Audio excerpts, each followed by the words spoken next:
हम थके थके रहते हैं, हमारी नींद भी पूरी होती है, हम खाना भी ठीक खाते हैं, लेकिन फिर भी थके थके रहते हैं, थकावट रहती है, काम में दिल नहीं लगता, एनर्जी नहीं रहती। दिन ऐसा जब दिन शुरू होता है तो ऐसा लगता है कि सो जाएं, बैठ जाएं, काम नहीं किया जाता। अगर आपको भी ये अलामात हैं तो आप दायमी थकावट का शिकार हैं। इस वीडियो में मैं आपको दायमी थकावट की इलाज बताने जा रहा हूं, तो ये वीडियो शुरू से लेकर आखिर तक ज़रूर देखें। आप देख रहे हैं Hakim Ali health and beauty tips.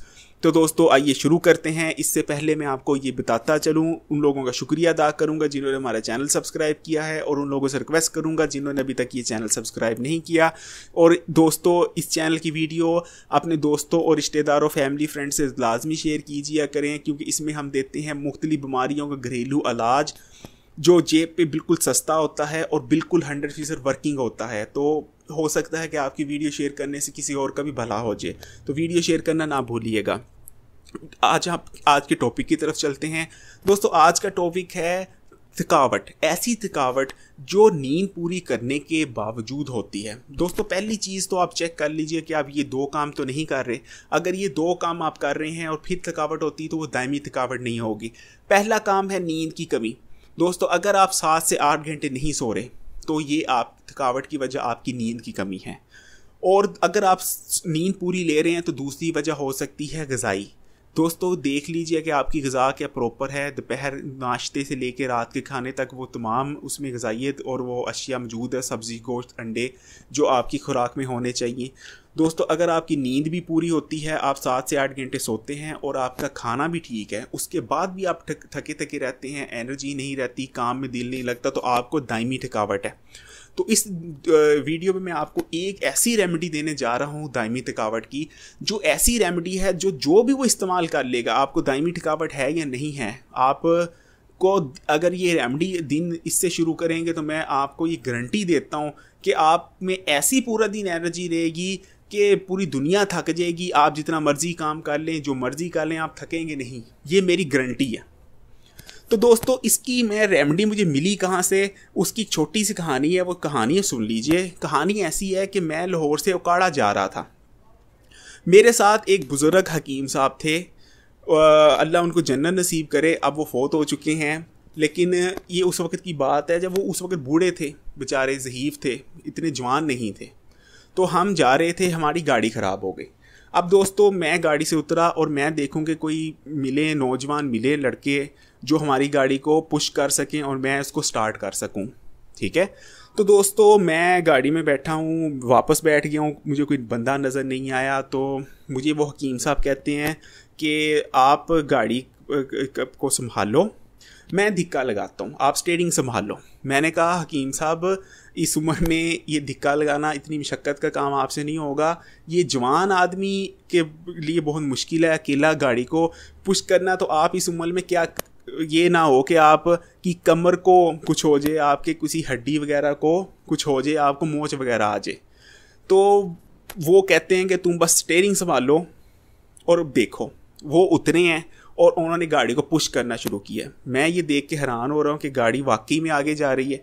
और उसके बाद उन्होंने कहा कि स्टार्ट करने की कोशिश करो। मैंने ट्राई की है तो गाड़ी स्टार्ट हो गई।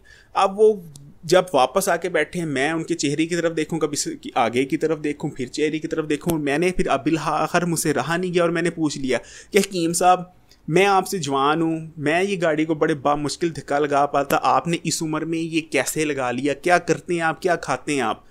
तो उन्होंने कहा कि दोस्त मैं कुछ नहीं खाता, मैं वही खाता हूँ जो तुम खाते हो, लेकिन मैं एक रेमेडी, एक मेरे पास नुस्खा है ख़ानदानी में, वो फॉलो करता हूँ।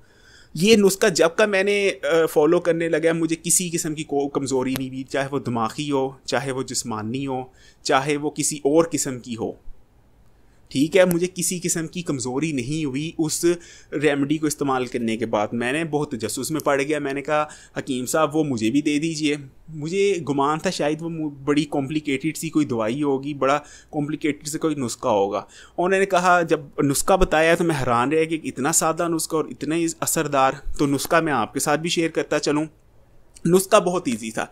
वो कहते सुबह उठते ही मैं नीम गर्म दूध लेता हूँ, ठंडा नहीं, 1 गिलास गर्म दूध लेता हूँ, नीम गर्म दूध लेता हूँ, और 1 मुट्ठी में भरता हूँ मेवों की 1 मुट्ठी भरता हूँ।